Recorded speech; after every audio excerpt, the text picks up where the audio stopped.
She was just mopping floors, until the alien emperor's son would only sleep in her arms. Before we dive into this story, drop a quick hi in the comments and tell me where you're watching from. It really helps support the channel. In the sterile corridors of Orbital Station Epsilon, Sarah Morgan pushed her mop across the gleaming floor, her reflection distorted in the polished surface. She was just another human maintenance worker on a station controlled by the mighty Thalassian Empire, invisible to the tall, elegant aliens who ruled the galaxy with technologies humans could barely comprehend. The war had ended 15 years ago. Humanity had lost, spectacularly. Not that anyone had expected differently when the massive Thalassian warships appeared in Earth's orbit. The aliens didn't destroy Earth. They simply absorbed it into their vast empire, along with its inhabitants. Humans were tolerated, even employed in menial positions throughout Thalassian territory.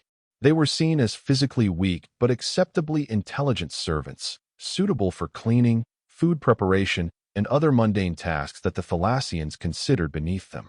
Sarah had been on Epsilon Station for 3 years. The pay was better than anything she could get on Earth, even if the work was exhausting. At 28, she had few prospects beyond advancing to head of station maintenance someday. But that was fine with her. She sent most of her credits back home to her younger brother, who was studying medicine, one of the few professional fields where humans were making inroads in the Empire. Maintenance worker, halt your activity.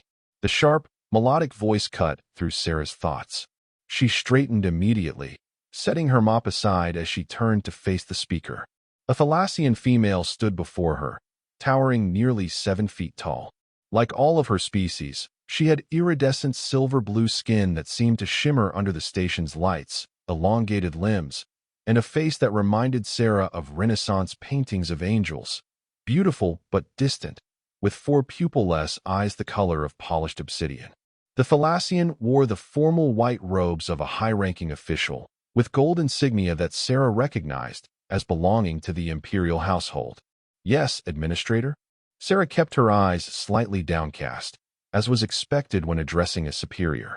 You are to report to the royal suite immediately. You have been selected for special duty. Sarah blinked in confusion. The royal suite? There must be some mistake. There is no mistake.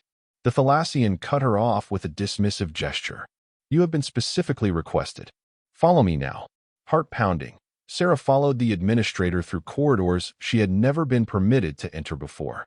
The royal suite was located in the station's central spire, reserved exclusively for visiting Thalassian nobility. Rumors had been circulating for days that Emperor Zorandis himself was visiting the station with his family, an unprecedented event. As they approached the suite, Sarah noticed the increased presence of Imperial guards, their armor gleaming with the same strange metallic blue as their skin, their eyes watchful behind crystalline visors. They carried weapons that Sarah knew could vaporize her with a single shot. The administrator led her through a final security checkpoint and into an antechamber that took Sarah's breath away. The ceiling soared upward, creating a dome that displayed what appeared to be a real-time view of the stars outside. The walls shimmered with embedded technologies she couldn't begin to understand, and the floor beneath her feet seemed to be made of some living material that adjusted to each step. Several Thalassians in formal attire stood in a tight cluster, speaking in hushed, urgent tones. They fell silent as Sarah entered, all 8 of their eyes turning to assess her. "This is the human?" asked one male, his voice carrying the distinctive harmonic overtones of the Thalassian upper class. "She seems ordinary." "She is the one who cleans the nursery level," confirmed the administrator. "The one the prince responds to." Before Sarah could process what they meant, the crowd parted, and she found herself face to face with the emperor of the Thalassian Empire. Emperor Zorandis was even taller than the average Thalassian, standing close to 8 feet. His skin had a deeper blue luminescence than the others, and the 4 eyes that studied her seemed to contain galaxies. He wore a simple but elegantly cut robe of midnight blue, with only a single band of platinum across his brow to signify his status. In his arms, he held a small Thalassian child, no larger than a human 3-year-old. The child was squirming and emitting a high-pitched, keening sound that Sarah recognized as their version of crying. "Human," the Emperor addressed her directly, his voice surprisingly gentle. My son will not sleep. He has not slept in 3 full cycles, not since we boarded this station. His caretakers have tried everything within their knowledge. Then one of them observed him through the monitoring system. He became calm only when you were present, cleaning the observation deck adjacent to his chambers. Sarah's mind raced. She remembered cleaning that area yesterday, unaware that anyone important had been watching her. She had been singing to herself as she often did when working alone, an old lullaby her mother used to sing. We have a theory, continued the Emperor. There is something about your human energy that soothes him. I am told your species produces particular pheromones and sound frequencies that are unique in our experience. Before Sarah could respond, the Emperor did something unprecedented. He stepped forward and offered his son to her. Would you hold him? Just for a moment. Stunned, Sarah carefully accepted the child. He was lighter than she expected, with skin that felt like cool silk. As soon as she cradled him, the prince's keening stopped. His 4 obsidian eyes blinked up at her, and a small 4-fingered hand reached up to touch her face with surprising gentleness. Remarkable, whispered one of the advisors. Complete cessation of distress signals. The Emperor's eyes narrowed slightly. Human, what is your designation? Sarah, your Imperial Majesty. Sarah Morgan. Sarah Morgan, he repeated, the Thalassian accent giving her name a musical quality.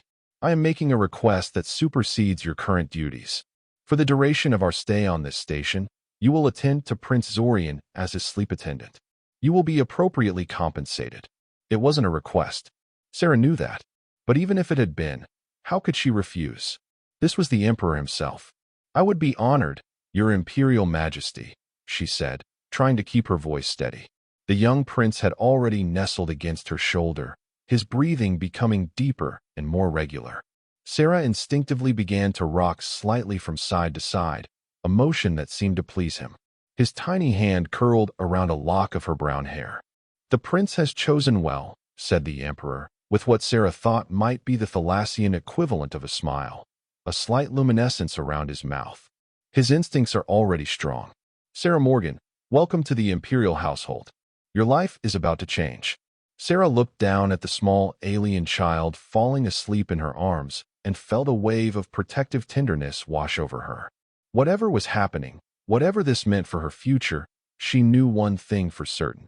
She would keep this child safe. What she didn't yet understand was how this moment would not only change her life, but potentially alter the course of 2 civilizations forever. The prince requires absolute silence during his rest period, instructed Talia, the chief royal caretaker. His neural patterns are extremely sensitive to auditory stimulation. Sarah nodded, carefully sitting in the specially designed chair beside Prince Zorian's sleeping pod. The small prince was curled against her chest, his breathing deep and even. She had been holding him for nearly 2 hours, and her arms were beginning to ache, but she dared not move. I understand, she whispered. Talia's 4 eyes blinked in sequence, a sign of disapproval. Yet you persist in producing sound waves. Sorry, Sarah mouthed silently. The royal quarters were unlike anything Sarah had ever seen. The walls seemed to breathe, changing color subtly to match the prince's biorhythms. The furniture was grown rather than built, curves and organic shapes flowing seamlessly into one another. There were no sharp edges anywhere.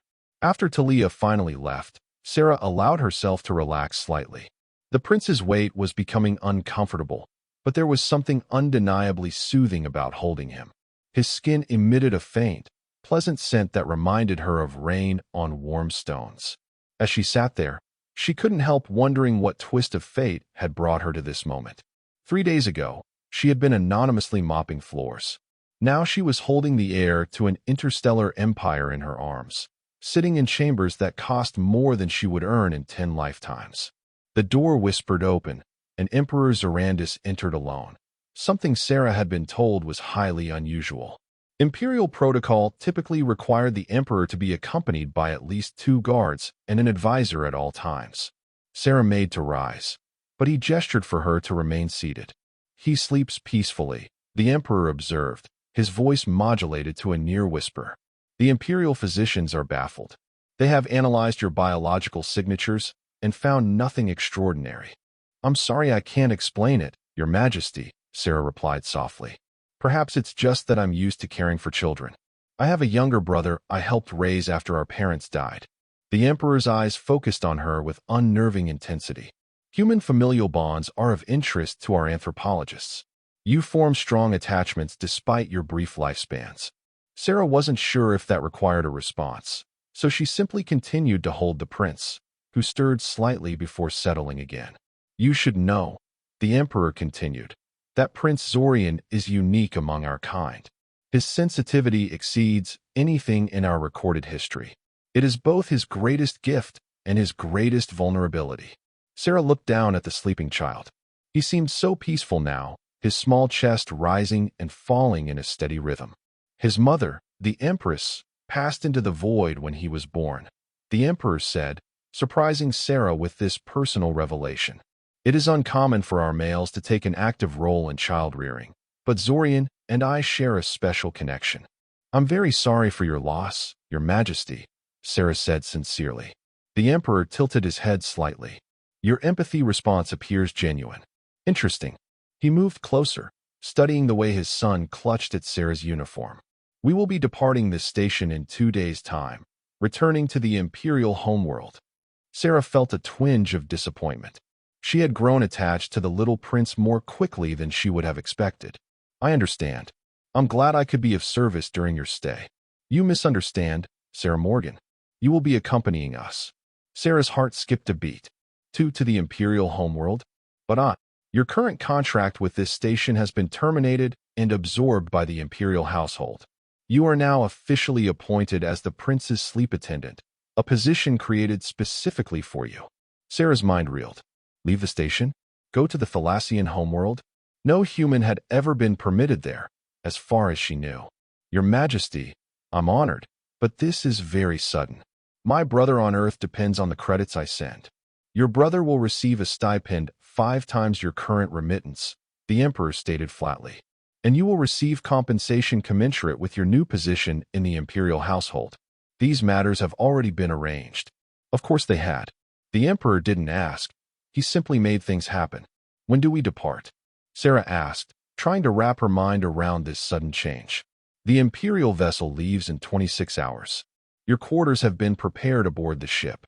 The Emperor paused, then added, This is not a punishment, Sarah Morgan. It is a great honor. You have somehow done what our most skilled caregivers could not. You have given my son peace. With that, he turned to leave, his robes flowing around him like liquid starlight. Your Majesty, Sarah called softly, causing him to pause at the threshold. May I ask a question? He inclined his head slightly, which she took as permission. Why me? There must be something specific about me that helps the prince sleep. If your scientists could identify it, perhaps you wouldn't need to bring me all the way to your homeworld. The Emperor's 4 eyes narrowed slightly, a gesture Sarah had learned indicated thoughtfulness among the Thalassians. Your question reveals wisdom, he said finally. But I suspect the answer is not something our science can readily quantify.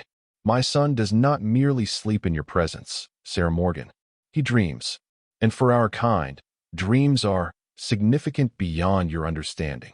Before she could ask what he meant, the Emperor was gone, leaving Sarah alone with the sleeping prince and a future she could never have imagined. The Imperial vessel, Eternal Radiance, was less a spaceship and more a mobile palace. Sarah stood in her assigned quarters, mouth slightly agape as she took in her new living space, a suite larger than the entire apartment complex where she had grown up on Earth. The walls were that same living material she had seen in the royal suite on the station, but here they responded to her presence, shifting to subtle earth tones that reminded her of a forest in autumn.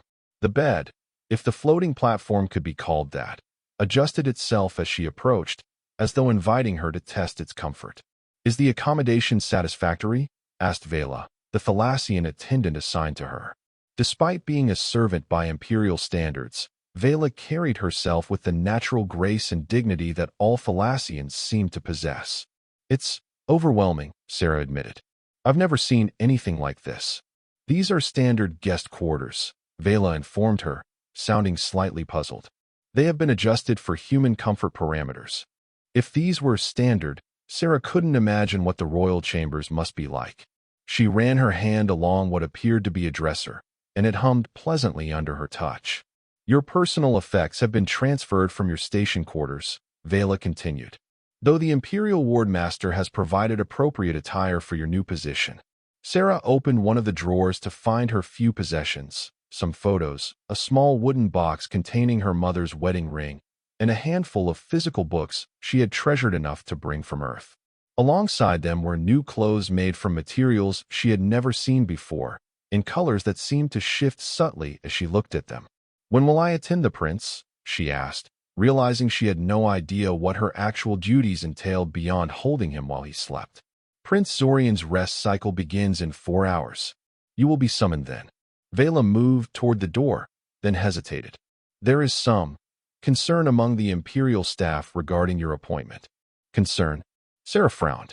"It is unprecedented for a human to serve in the Imperial inner household, particularly in a role so intimately connected to the heir." Vela's 4 eyes blinked in sequence. "Some believe it diminishes the dignity of the Empire." "I didn't ask for this position," Sarah pointed out. "Indeed not. The prince selected you, which makes your position unassailable." Vela's tone became slightly more personal. "I would advise caution in your interactions with other staff. Not all share the Emperor's progressive view of humans." After Vela left, Sarah sat on the edge of her new bed, which adjusted perfectly to support her back. Progressive view? That was a generous description for a ruler who had conquered her planet and relegated her species to servitude.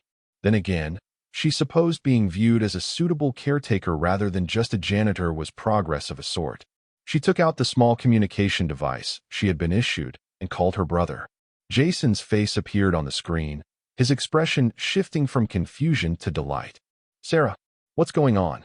I just got a notification that 5,000 credits have been deposited into my account."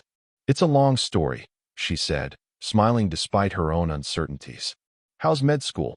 "Forget med school for a minute. Are you in trouble? Where are you? This doesn't look like your station quarters." Sarah angled the device to show more of her lavish surroundings. "I've been promoted, I guess you could say. I'm on the Imperial flagship, headed to the Thalassian homeworld." Jason's eyes widened. "What? No humans are allowed there. What happened?" Sarah explained as best she could, watching her brother's expression cycle through disbelief, concern, and finally cautious excitement. "So you're basically a royal nanny now? To the future emperor of the people who conquered us." "Sleep attendant is the official title," Sarah corrected. "And yes, it's bizarre. I'm still processing it myself." Jason leaned closer to the screen. "Sarah, do you realize what an opportunity this is? You're going to have access to places and information no human has ever seen. The medical knowledge alone could be revolutionary." Sarah frowned. "I'm not a spy, Jason. I'm just going to be holding a child while he sleeps." "I'm not suggesting espionage," he clarified quickly. "Just keep your eyes open. Learn what you can. This could be important for humanity someday." After ending the call, Sarah lay back on her bed, staring up at a ceiling that mimicked a perfect blue sky. Jason's words echoed in her mind. Was this truly an opportunity? Or was she simply being used for some inexplicable alien purpose? A soft chime interrupted her thoughts. The wall opposite her bed transformed into a view screen, and the serene face of a Thalassian female appeared. "Sleep attendant Morgan," she said formally. "Your presence is requested in the prince's chambers immediately. There has been a change in schedule." Sarah quickly changed into one of her new outfits, a simple tunic and pants in a soft blue material that felt like liquid against her skin, and followed the directions that appeared as glowing paths on the floor. The prince's chambers were located in the heart of the vessel, protected by multiple security checkpoints. At each one, Sarah was scanned thoroughly before being allowed to proceed. The guards regarded her with what she interpreted as suspicion, though Thalassian facial expressions remained difficult for her to read with certainty. When she finally entered the prince's rooms, she found chaos. Several medical personnel moved urgently around a central sleeping pod where the small prince thrashed and keened. Emperor Zorandis stood nearby, his normally impassive face showing clear concern. "Approach," he commanded upon seeing Sarah. As she drew closer, she could see that Prince Zorian was in obvious distress. His skin, normally a shimmering silver blue, had taken on a concerning pale hue, and his 4 eyes were wide with what Sarah recognized as fear.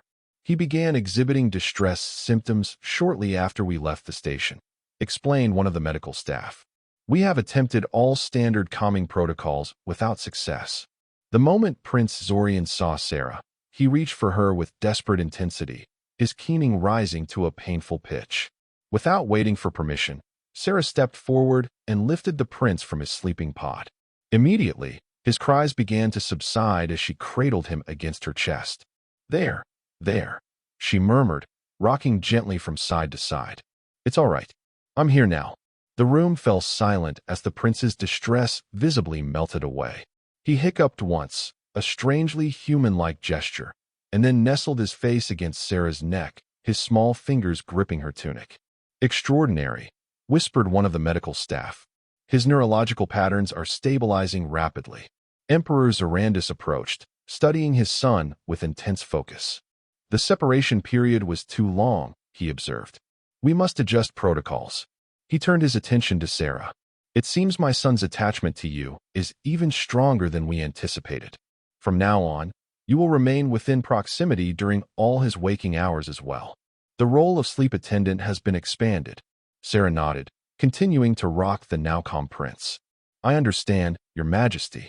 As the medical personnel dispersed and the emperor departed for other duties, Sarah was left alone with Prince Zorian and a single nursery attendant who introduced herself as Mira. You have a natural instinct for caregiving, Mira observed as Sarah settled into a chair with the prince. Most humans we have encountered seem too erratic for such work. I've had practice, Sarah replied, adjusting her hold to make the prince more comfortable. My brother was very young when our parents died. Myra's head tilted slightly. Your progenitors expired, and yet you continued to nurture their offspring? Without biological imperative. Sarah smiled faintly. That's what families do. We take care of each other. Fascinating, Mira said, though whether she was referring to human family structures or to the way the prince was now peacefully playing with Sarah's hair was unclear. As Sarah sat there, the small alien child trusting and content in her arms, she felt a strange sense of purpose settling over her. Whatever had brought her to this moment, random chance or some deeper design, she was now inextricably linked to the future of the Thalassian Empire, and perhaps, as Jason had suggested, to the future of humanity as well. The Thalassian homeworld, Thalassia Prime, defied all of Sarah's expectations. As the Imperial vessel descended through layers of iridescent clouds, she stood at a viewport with Prince Zorian in her arms, both of them watching the approaching landscape. Zorian home, the prince said in his high, musical voice. Though only equivalent to a human 4-year-old, his language skills were advanced, and he had begun speaking to Sarah in simplified English rather than his native tongue. Yes, Your Highness, we're almost home, she replied, smiling as he pressed one small hand against the viewport. Below them, a world of impossible beauty unfolded. Vast cities rose from the landscape like living sculptures, their towers twisting gracefully upward as if grown rather than built. Between these urban centers stretched forests of silver-blue vegetation and bodies of water that glowed with bioluminescence even in daylight. In the 3 weeks of their journey, Sarah had fallen into a comfortable routine with the young prince. She was with him for most of his waking hours and all of his sleep cycles. They played games together, shared meals, though their diets were necessarily different, and developed a form of communication that went beyond language. Prince Zorian had attached himself to her completely. He would accept no substitute, no matter how brief. Once, when Sarah had fallen ill with a minor stomach upset, the prince had refused to leave her side, sitting solemnly beside her bed until she recovered. The emperor had begun to include Sarah in his daily visits with his son, asking her questions about human child-rearing practices and occasionally sharing details of Thalassian development that she suspected were not common knowledge among humans. As the ship docked at the Imperial Palace, a breathtaking structure that seemed to be composed of living crystal, Sarah felt a flutter of anxiety. Here, on the Thalassian homeworld, she would be the only human among millions of aliens who had conquered her world.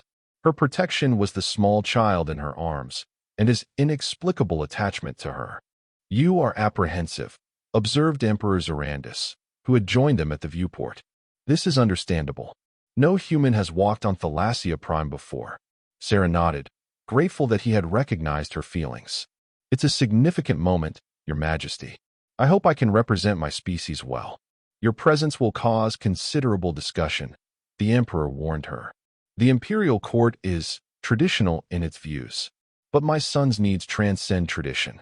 As they disembarked, Sarah was immediately struck by the different quality of the air, sweeter, somehow, with an underlying spice that made her feel more alert.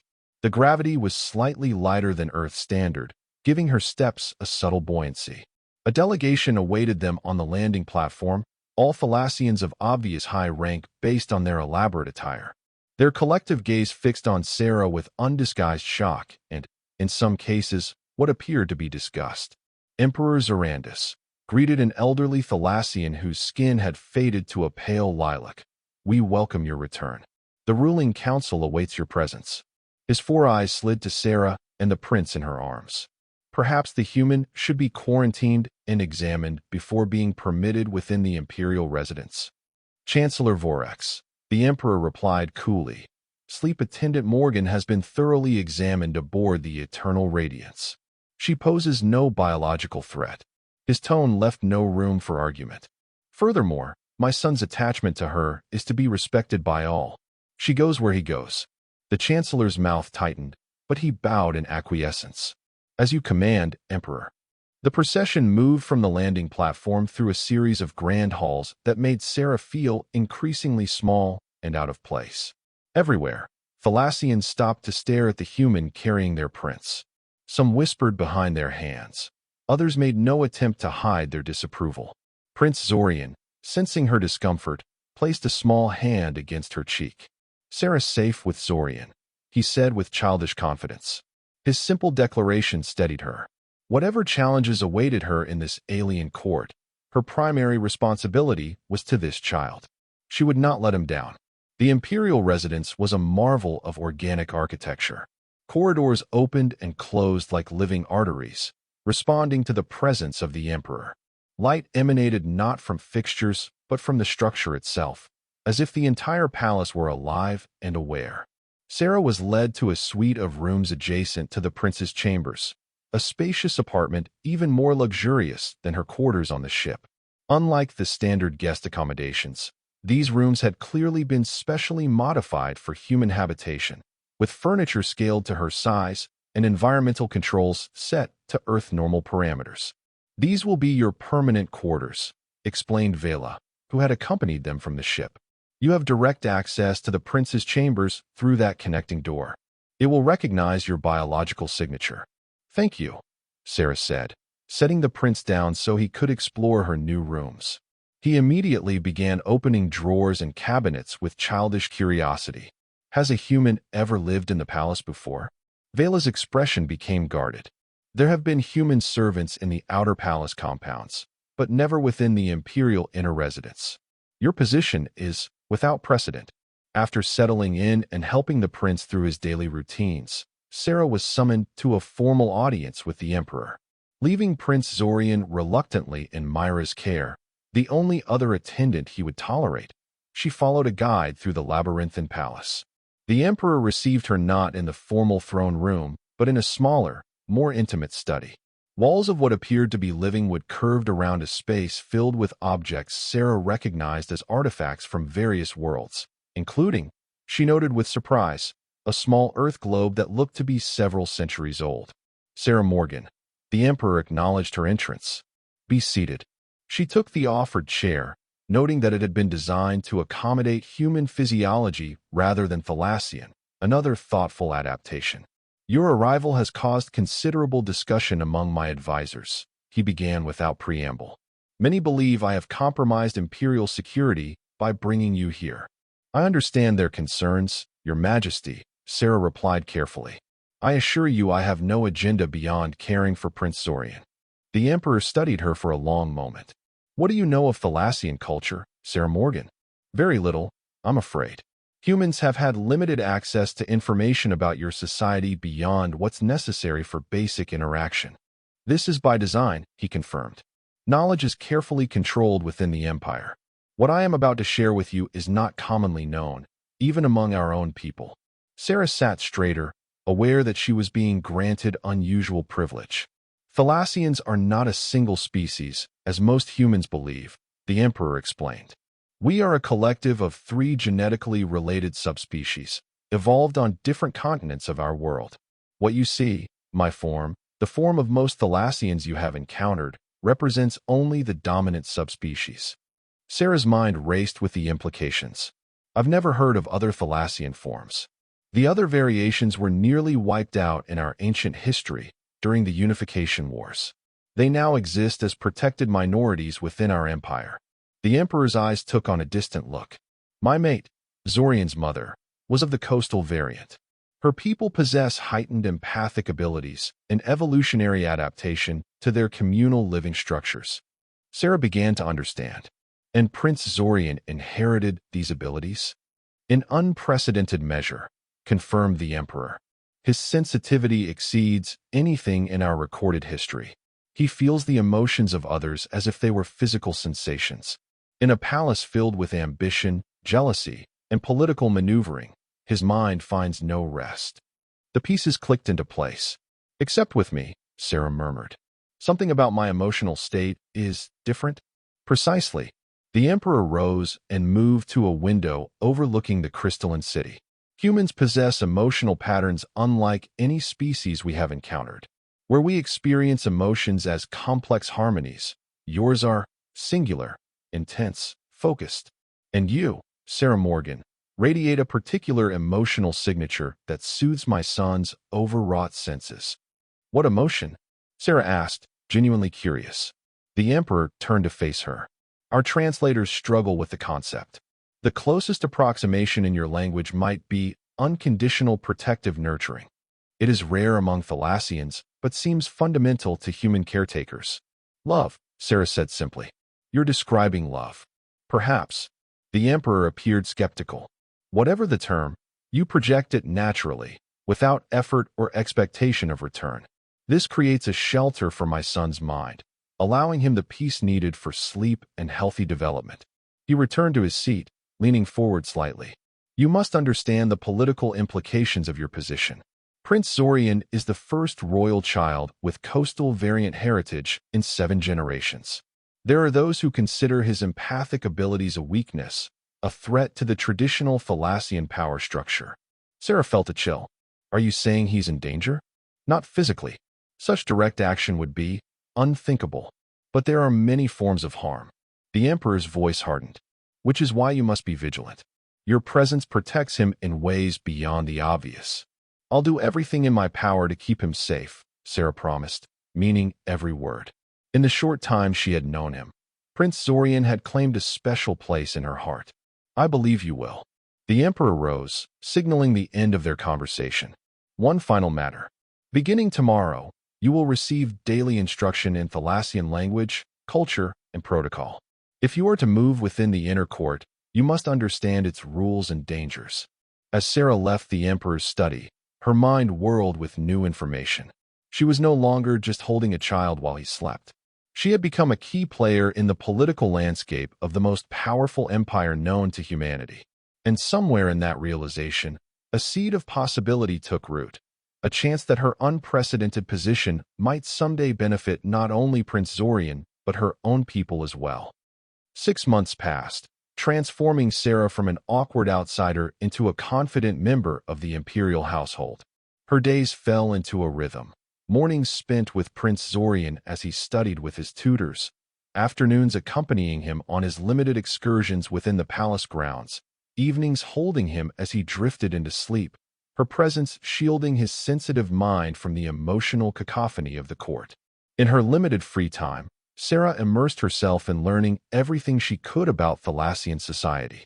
She had progressed from basic language instruction to advanced cultural studies, absorbing the complex hierarchies and traditions that governed life in the empire.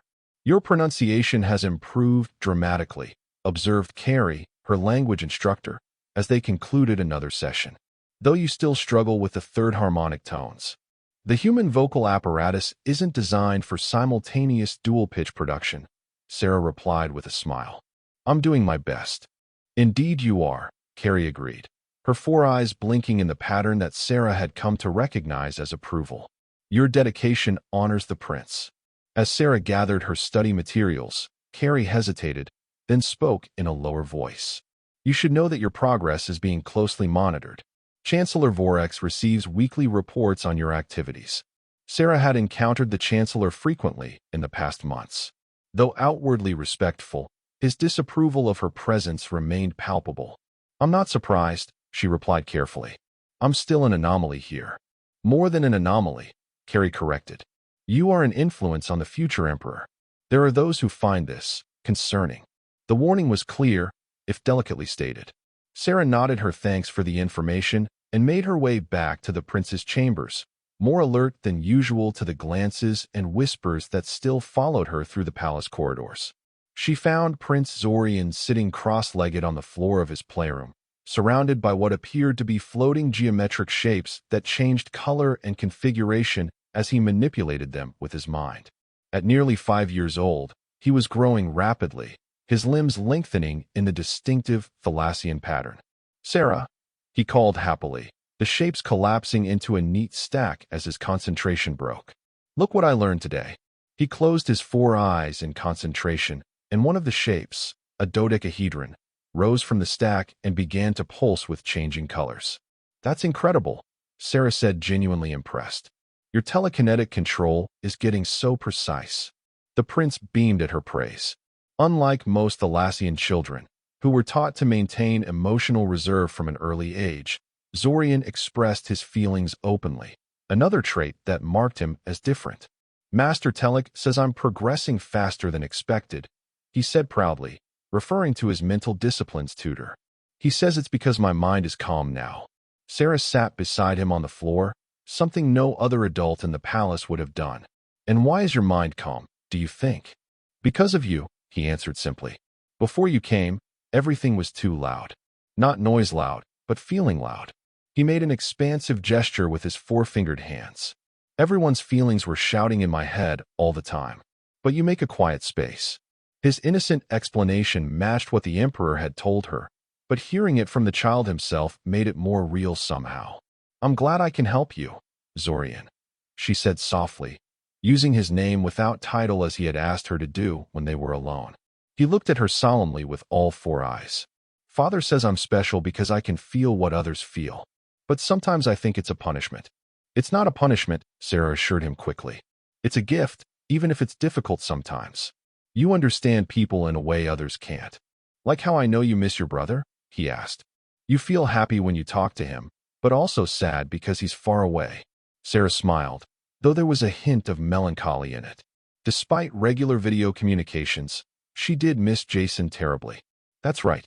And understanding those complex feelings will make you a compassionate ruler someday. The prince considered this, then asked abruptly, what will happen when I don't need you anymore? When I learn to control my mind without help? The question caught Sarah off guard. It was one she had carefully avoided asking herself. That's likely many years away, she hedged. And when that time comes, we'll figure it out together. Zorian seemed satisfied with this answer and returned to his telekinetic practice. But the question lingered in Sarah's mind through the evening routines and into the night as she held him while he slept. What would happen when he outgrew his need for her? Would she be sent back to Earth? Reassigned to some other position in the Empire? The uncertainty of her future, so easily pushed aside in the daily rhythm of caring for Zorian, suddenly loomed large. The following morning, a formal summons arrived. The Emperor requested Sarah's presence at a ruling council session, something unprecedented for a human. Leaving Zorian with Mira for his morning lessons, Sarah dressed in the formal attire that had been provided for her, a tunic and flowing pants in deep blue with silver accents, the colors of the imperial household. Though designed for her human proportions, the outfit mirrored Thalassian formal wear, marking her as an official member of the court. The council chamber was a vast circular room at the heart of the palace. Tiered seating rose around a central speaking floor, accommodating the highest-ranking officials in the empire. As Sarah entered, escorted by a palace guard, a hush fell over the assembled Thalassians. Emperor Zorandis sat on an elevated dais, his formal regalia glittering under the crystalline light that streamed from the domed ceiling. He acknowledged Sarah's entrance with a slight inclination of his head, a public recognition that caused a ripple of murmurs through the chamber. Chancellor Vorex stood on the speaking floor, clearly in mid-presentation. He paused as Sarah was led to a small seat positioned slightly behind and to the right of the imperial dais, close enough to the emperor to signify her importance, yet clearly separate from the Thalassian officials. "Continue, Chancellor," the emperor commanded. Vorex gathered himself visibly. "As I was explaining, Your Imperial Majesty, the human territories on Earth have shown concerning patterns of resource allocation. Our planetary governors report increased investment in education systems that extend beyond the approved curriculum. There are indications of unauthorized information exchange between human settlements." Sarah kept her expression carefully neutral, though her heart quickened. She had heard nothing of this from Jason or any of her Earth contacts. "Do these activities represent a security threat?" asked a female counselor. "Not at present," Vorex admitted. "But historical analysis suggests these are preliminary indicators of resistance formation. The pattern matches early stages of unrest on 3 previously subjugated worlds." "Your recommendation?" prompted the Emperor. "A measured response to demonstrate imperial authority without triggering open rebellion. I propose restriction of educational content, increased surveillance of communication networks, and selective relocation of identified community leaders to off-world labor positions." Sarah's hands tightened in her lap. What Vorex was suggesting would effectively decapitate any emerging human leadership and send a chilling message to her people. "And the economic impact of these measures?" inquired another counselor. "Minimal," Vorex assured. "Human productivity might decrease temporarily, but would stabilize as the population adjusts to the new reality." The Emperor's 4 eyes narrowed slightly. "You speak of humans as theoretical constructs, Chancellor, yet we have among us a representative of the species." He turned toward Sarah. "Sleep Attendant Morgan, you have lived among your people. What is your assessment of this situation?" A profound silence fell over the chamber. No human had ever been invited to speak in the ruling council. Sarah rose from her seat, acutely aware of hundreds of alien eyes upon her. She had learned enough of Thalassian protocol to know how to address the council, but this was far beyond anything covered in her cultural training. "Your Imperial Majesty, esteemed counselors," she began, her voice steady despite her racing heart. "I cannot speak to specific activities on Earth, as my information is limited to communications with my brother. However, I can offer perspective on human psychology that might be relevant to your deliberations." A subtle gesture from the Emperor encouraged her to continue. "Humans respond poorly to increased restrictions, particularly in areas we value highly, like the education of our children. Such measures would likely accelerate any resistance rather than suppress it." She paused, choosing her next words carefully. "If I may suggest an alternative interpretation, increased focus on education might represent not rebellion but adaptation. Humans are seeking to make themselves more valuable within the Empire's economic structure." Chancellor Vorex's skin darkened with emotion. "The human suggests we reward potential insurgents with greater privileges." "Not at all, Chancellor," Sarah replied, maintaining her composure. "I'm suggesting that humans who feel they have a path to improve their condition within the system are less likely to seek improvement by fighting against it." She turned her attention back to the Emperor. "If concerns remain, perhaps a targeted approach would be more effective. Expand approved educational content to include subjects that benefit Imperial interests. Identify promising human students for specialized training programs. Create visible examples of humans who have advanced through merit within the Imperial system." She inclined her head slightly. "My own position, while unique in its nature, demonstrates the Emperor's wisdom in recognizing individual talent regardless of species." A subtle murmur ran through the council, not entirely disapproving, Sarah noted with relief. The Emperor studied her for a long moment before speaking. "An interesting perspective. The council will consider your input alongside the Chancellor's recommendations." Sarah bowed and returned to her seat, heart pounding.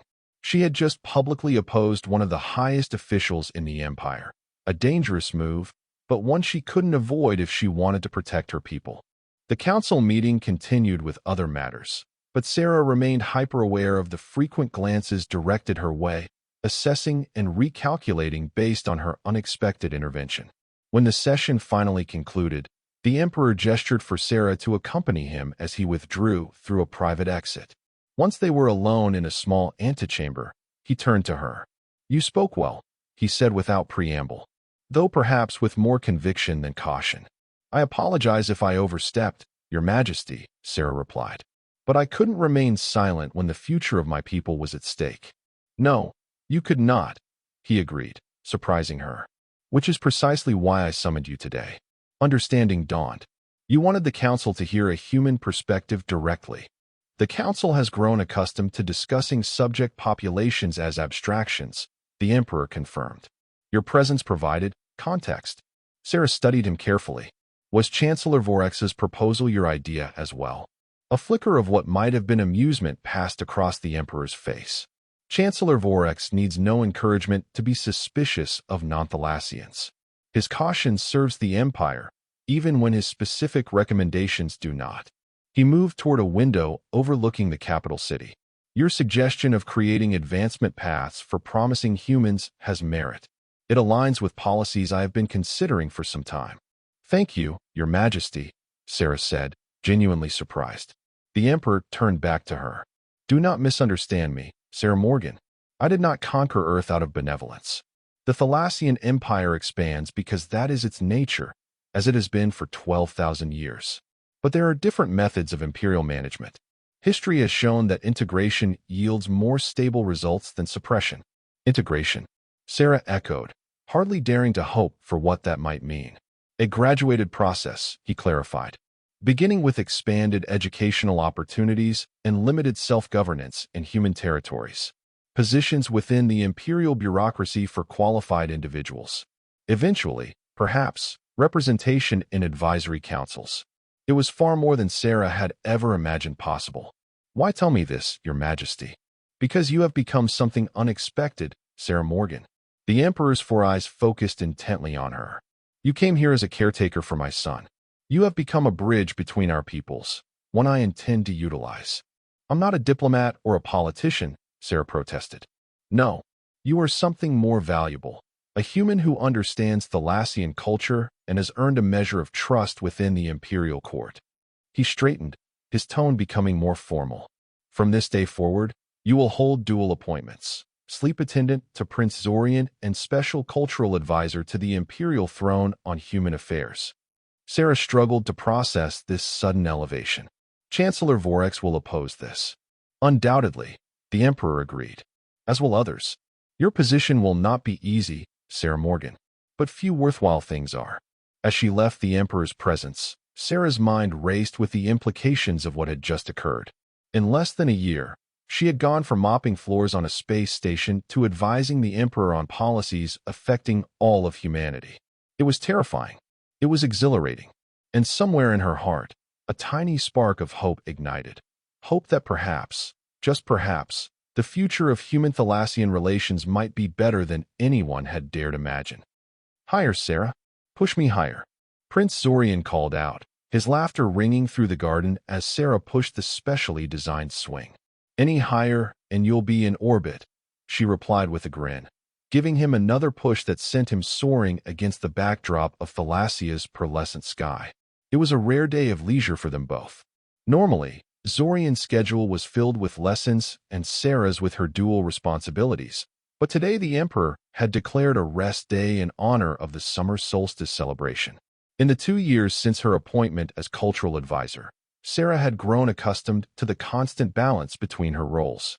Mornings and evenings still belonged to Zorian, providing him the emotional shelter he needed, while her afternoons were increasingly dedicated to diplomatic work, meeting with imperial officials, reviewing reports from Earth, and carefully advocating for incremental improvements in human status within the Empire. Progress had been slow but steady. Educational restrictions on Earth had been relaxed, allowing for expanded curriculum in sciences and engineering. A small pilot program had been established to bring promising human students to study on Thalassian colonial worlds, not the homeworld itself, but closer than any humans had been permitted before. Chancellor Vorex and his allies continued to view these changes with suspicion, but the Emperor's support remained unwavering. And as Zorian grew, his own interest in human affairs had begun to develop, influenced inevitably by his close relationship with Sarah. "Can we visit the memory pond?" Zorian asked as he finally tired of the swing. At 7 years old, he had grown considerably, though he still retained the slight build characteristic of coastal variant Thalassians. "If you wish," Sarah agreed. The memory pond was a beautiful feature in the private royal gardens, a pool of bioluminescent liquid that responded to thought patterns, creating rippling displays of light that reflected the mind of whoever gazed into it. As they walked through the gardens, Sarah noticed that Zorian was unusually quiet. "Something on your mind?" she asked gently. He looked up at her, all 4 eyes blinking in sequence, a gesture he had adopted from her, a human-like expression of thoughtfulness. "Father says I'll begin formal court appearances next cycle." "That's a big step," Sarah acknowledged. Until now, Zorian had been kept largely separate from court functions, protected from the emotional turmoil that such gatherings caused him. "He says you've helped me develop sufficient emotional shields," the prince continued. "But I'm concerned." They reached the memory pond, its surface a calm, silver mirror. Zorian knelt beside it, trailing one 4-fingered hand through the liquid, which immediately began to pulse with soft blue light. "What concerns you most?" Sarah asked, sitting beside him. "That I'll disappoint him," Zorian admitted quietly. "That when surrounded by all those minds, all those expectations, I'll fail to maintain control." Sarah's heart ached for him. Despite his royal status and extraordinary abilities, he was still a child with a child's insecurities. "Your father understands your challenges better than anyone. He wouldn't expose you to court functions if he didn't believe you were ready." "But what if I'm not?" Zorian persisted. "What if I never learn to function without you?" There it was again, the question that had lingered unspoken between them for years. What would happen when Zorian no longer needed her constant presence? "You will," Sarah assured him, though the thought brought a pang of sadness. "You're already managing longer periods on your own. Your mental disciplines training is progressing beautifully." Zorian looked down at the pond, which had shifted to a deeper, more turbulent blue. "I don't want you to leave. Ever. I'm not going anywhere right now," Sarah said carefully. "But eventually, you will grow into your abilities. You'll become the emperor that Thalassia needs. And part of that journey is learning to stand on your own." "Why can't I be a different kind of emperor?" he asked suddenly, his young face intense. "One who values connection instead of separation? One who keeps trusted advisors close?" Sarah smiled at his determination. "You may well redefine what it means to be emperor, Zorian. But first, you need to master the traditional expectations. Change comes most effectively from within an established position of strength." He considered this, then nodded slowly. "Like how you work within the system to help humans, rather than fighting against it." "Exactly." Sarah was continually impressed by his perceptiveness.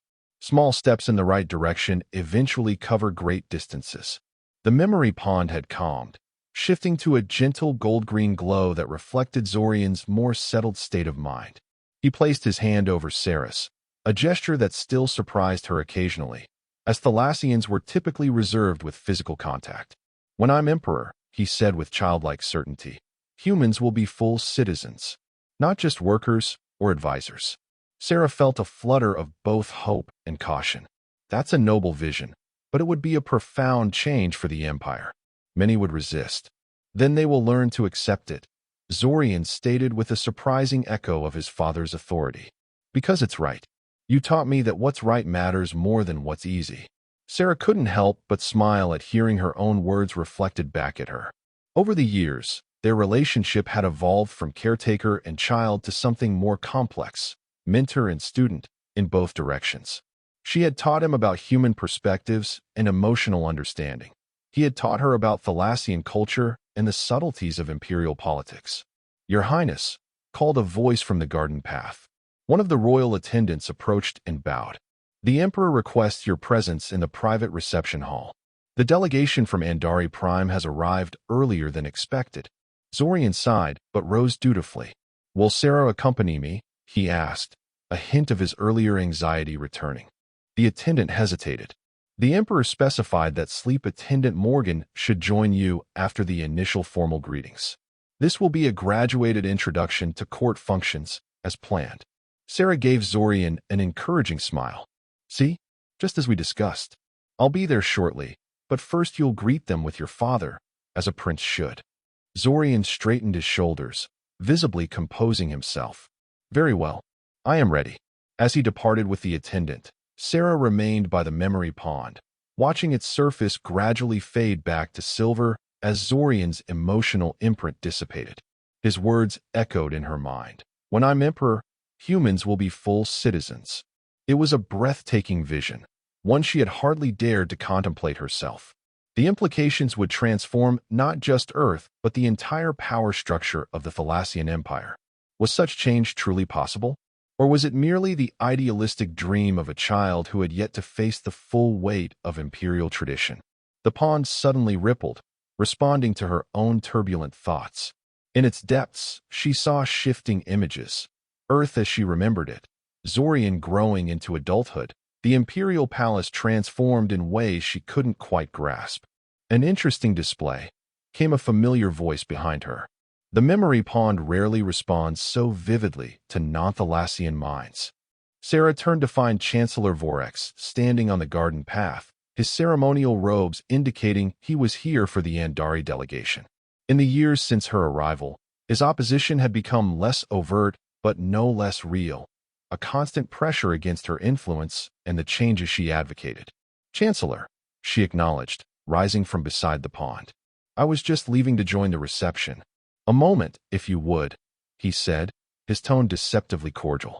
We have had few opportunities for private conversation over the years. Sarah nodded cautiously, aware that any exchange with Vorax was likely to have hidden purposes. You have achieved a remarkable position for a human, he observed, walking slowly alongside her through the garden. Your influence with the Emperor grows, as does your hold over the young prince. I serve at the Emperor's pleasure and for Prince Zorian's well-being, Sarah replied neutrally. Any influence I have comes from those roles. Vorax made a gesture that Sarah had learned to recognize as skeptical amusement. Come now, Sarah Morgan. We need not pretend with each other. Your agenda for human advancement has been quite effective, if incremental. Sarah maintained her diplomatic composure. The Emperor believes that allowing humans to contribute more fully to the Empire benefits everyone. I simply provide perspective on how best to implement that vision. A convenient alignment of interests, Vorax noted dryly. But I wonder if you have considered the long-term implications of your influence on the prince. I'm not sure I understand your meaning, Chancellor. Vorax stopped walking, fixing her with all four of his obsidian eyes. Prince Zorian will one day rule the greatest empire the galaxy has known. An empire built over 12 millennia on Thalassian superiority and the natural order of species. Yet he is being raised with an unprecedented attachment to a human, taught to see your kind as equals rather than subjects. I teach him to value all beings according to their contributions and character, Sarah countered. Surely that makes for a wiser ruler, not a weaker one. A charming sentiment, Vorax said dismissively. But empires are not maintained through sentiment. Power, tradition, and the unwavering certainty of one's rightful place. These are the foundations of imperial rule. He began walking again, forcing Sarah to follow. The coastal variant bloodline already makes him different. Combined with your human influence, many fear he is becoming too different to effectively rule. There it was, the threat that had always lingered beneath the surface. Sarah felt a chill despite the warm garden air. Different does not mean unfit, she said carefully. The Emperor clearly believes his son's unique perspective will be an asset to the throne. The Emperor's judgment on this matter is not universally shared, Vorax replied, particularly among the older noble houses. They had reached the entrance to the palace. Vorax paused before they entered. Consider this, Sarah Morgan. Your presence has been tolerated because of the prince's peculiar needs. But as he matures, those needs will diminish. When that happens, your usefulness will be reevaluated. By whom? Sarah asked directly. Vorax's mouth curved in what might have been a smile. By those who have the Empire's true interests at heart. Good day, sleep attendant Morgan. He swept into the palace, leaving Sarah momentarily frozen in place. The warning had been clear. Forces were gathering against her, waiting for the moment when Zorian's dependence on her lessened. And by extension, these same forces opposed the changes for humanity that she and the Emperor had been carefully implementing. She took a deep breath, centering herself before entering the palace. Vorex's warning changed nothing, really. She had always known her position was precarious, dependent on Zorian's needs and the Emperor's favor. What mattered was making the most of the influence she had while she had it. As she made her way to the reception hall, Sarah squared her shoulders. Vorex and his allies might be powerful, but they underestimated both her determination and the bond she shared with Zorian. A bond that had begun with a child who would only sleep in her arms, but had grown into something far more significant. A bridge between two species that might, just might, reshape the future of the Empire itself. The Imperial Council chamber had never been so crowded. Representatives from all major systems in the Thalassian Empire filled the tiered seating, their varied forms and attire creating a tapestry of color and texture against the chamber's crystalline walls.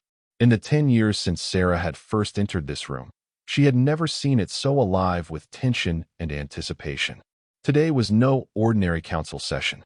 Today, Prince Zorian would make his formal declaration of policy intentions, the traditional pronouncement made by heirs upon reaching the age of maturity at 15 standard years. Sarah stood to the side of the central floor, her position now formalized as special advisor to the Crown Prince. Her formal attire mirrored Thalassian court fashion but incorporated subtle Earth elements, a conscious blending of cultures that reflected her unique role.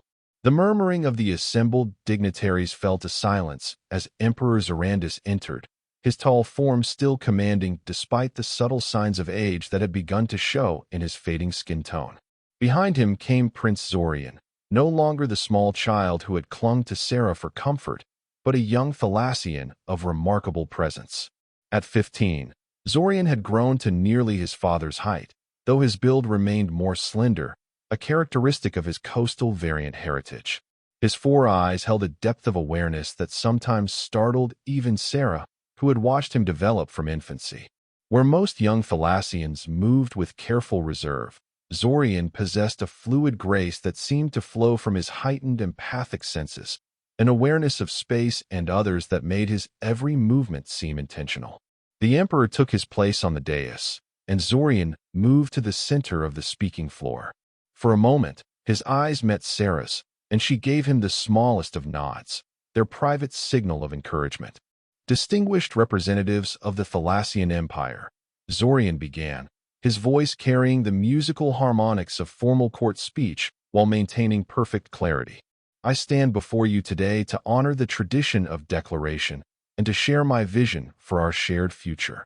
Chancellor Vorex, now showing his advanced age but no less formidable, sat forward slightly in his seat. Over the years, his opposition had grown more subtle but no less determined. He had gathered a significant faction among the conservative elements of the court, united in their concern about Zorian's unconventional development and his close relationship with a human advisor. For 12,000 years, Zorian continued, the Thalassian Empire has expanded across the stars, bringing order and advancement to hundreds of worlds. Our ancestors built a legacy of power, wisdom, and unwavering purpose that has withstood the test of time. So far, perfectly traditional opening remarks. Sarah could see the subtle relaxation among some of the more conservative counselors. That legacy endures because each generation has adapted our fundamental principles to meet the challenges of their time, Zorian said, his voice gaining intensity. Today, we face new challenges that require new adaptations. The galaxy is changing. Technological advancement accelerates. Resources grow more contested. Other interstellar powers arise at our borders. He paused, his 4 eyes scanning the chamber. To maintain our preeminence in this evolving landscape, the Empire must evolve as well. We must harness the full potential of all peoples under our governance, creating a truly integrated imperial structure that draws strength from diversity rather than conformity. A ripple of murmurs passed through the assembly. Sarah kept her expression carefully neutral, though her heart raced. They had discussed this speech for months, weighing every word, anticipating every reaction. Now it was unfolding before the most powerful figures in the galaxy.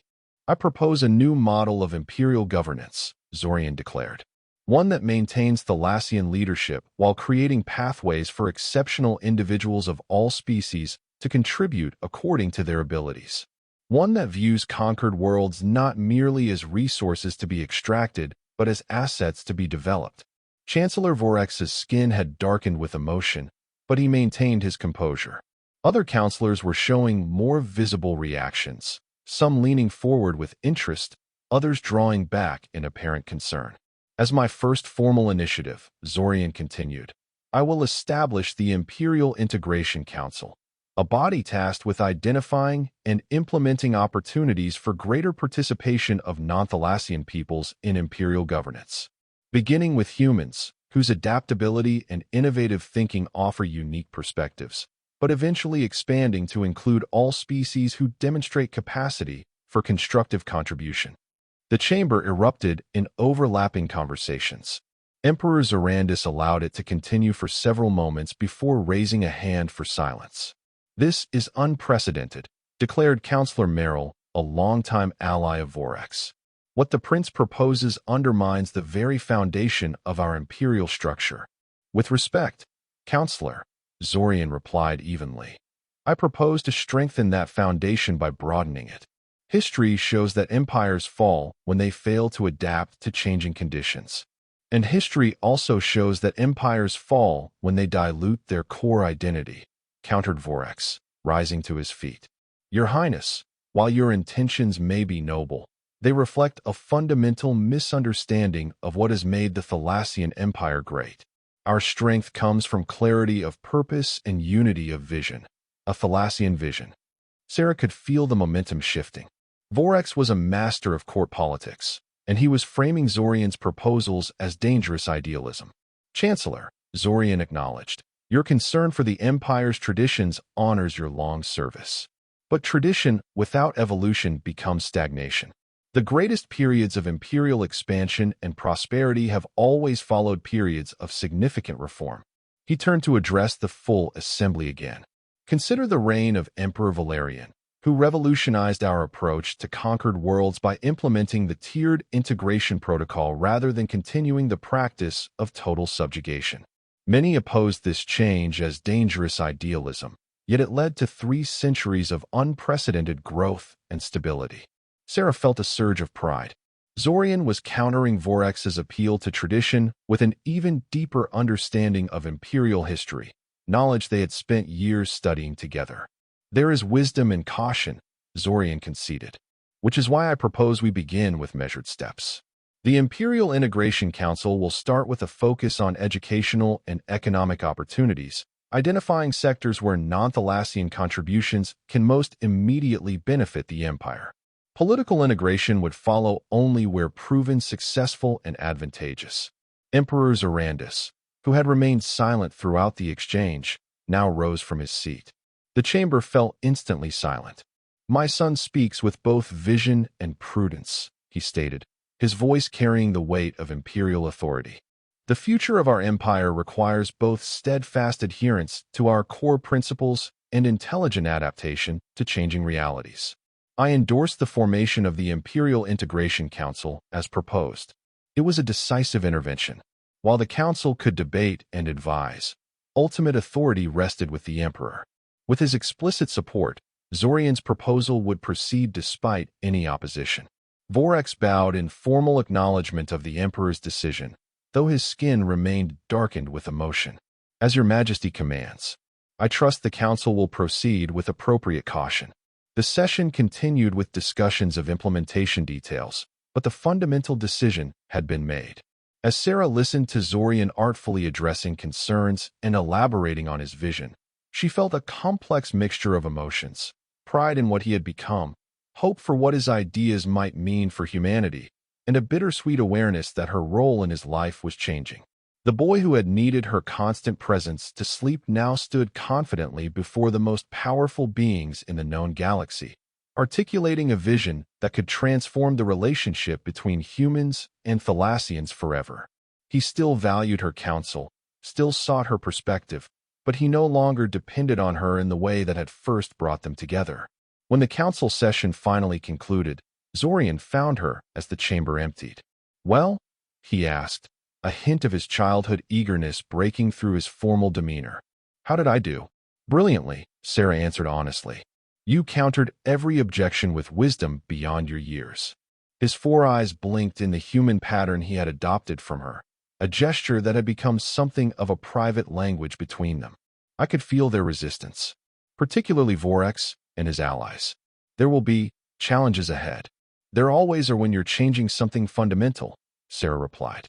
"But you have your father's support, which counts for everything." They walked together through a private corridor, palace guards discreetly keeping their distance ahead and behind.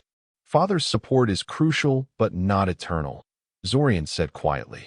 "The medical reports he thinks I don't know about suggest his remaining time is measured in years, not decades." Sarah glanced at him sharply. This was not information that had been shared with her. "Are you certain?" "My empathic abilities make it difficult to hide such things from me," Zorian confirmed. His emotional signature has changed. There's a finality to his planning now, a sense of urgency to see certain things established before he passes. Sarah processed this sobering news. Emperor Zorandis had been the linchpin of her efforts to improve conditions for humanity. More than that, she had come to respect him deeply over the years, despite the complicated history between their peoples. "All the more reason to move forward with your initiatives while he still reigns," she said pragmatically. Zorian nodded. "Which brings me to a matter I've been meaning to discuss with you." He paused, gathering his thoughts. The sleep attendant position was created for a child who needed emotional shielding. I am no longer that child. Sarah felt a tightness in her chest. This was the conversation she had simultaneously expected and dreaded for years. "You've developed remarkable control of your empathic abilities," she acknowledged. "The original purpose of my position has indeed been fulfilled, which is why I've asked Father to formally dissolve that title and replace it with a new one." Zorian's expression grew more intense. "I want you to become Imperial Ambassador for Human Affairs, with full diplomatic status and a permanent seat on the Integration Council." Sarah stopped walking, stunned by the proposal. "Ambassador? But there's never been a human ambassador in the Imperial Court. There's never been a human on the homeworld at all until you," Zorian pointed out. "We've been breaking precedents since the day you held me for the first time." The enormity of what he was suggesting began to sink in.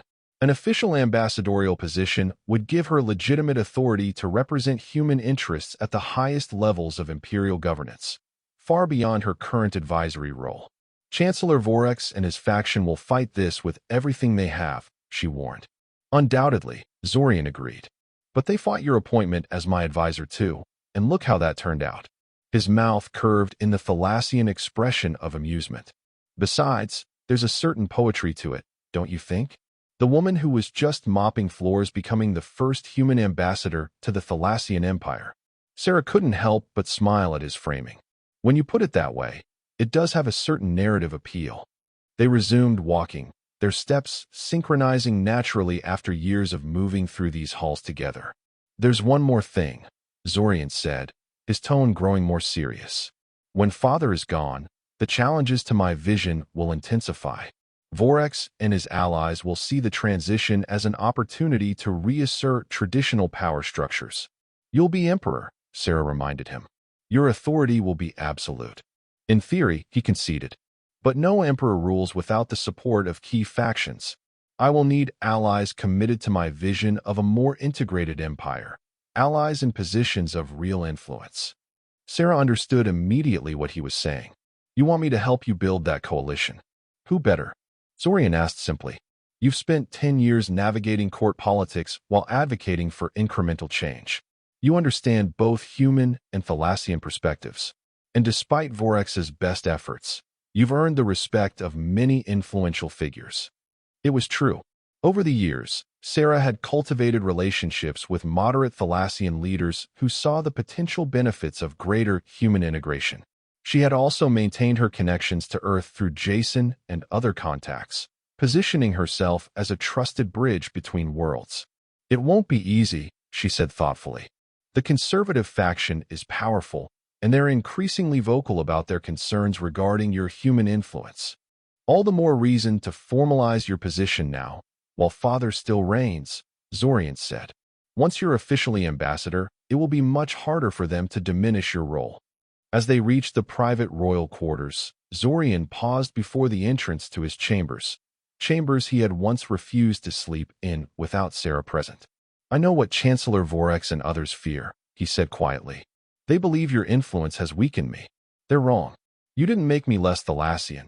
You helped me become more than what tradition dictated. And together, we'll build something greater than either of our civilizations could achieve alone. 10 years later, Emperor Zorian stood on the ceremonial balcony overlooking the Grand Plaza of Thalassia Prime. At his side was Ambassador Sarah Morgan, her once brown hair now streaked with silver, her face lined with the wisdom of 3 decades in the imperial court. Below them stretched a sea of faces, Thalassian and human, standing together, witnessing the historic moment. The Imperial Integration Treaty was about to be ratified, officially granting humans equal citizenship rights throughout the Empire for the first time. They said it couldn't be done, Sarah murmured, watching as the mixed crowd cheered in unison. They underestimated human resilience and Thalassian capacity for growth, Zorian replied. As they always did. Emperor Zorandis had passed 5 years earlier, but his final act had been to formally recognize Sarah's ambassadorial appointment, solidifying her position beyond challenge. The transition of power had not been smooth. Vorex's faction had mounted significant opposition, but Zorian's empathic abilities had proven to be a strength rather than a weakness. He sensed betrayal before it materialized, navigated complex diplomatic situations with unprecedented skill, and built a coalition of progressive leaders who shared his vision. The journey had been arduous. There had been assassination attempts, political sabotage, and moments when the dream of integration seemed impossible. But the woman who had once simply mopped floors had become the most influential human in galactic history, reshaping the relationship between conqueror and conquered into one of mutual respect and collaboration.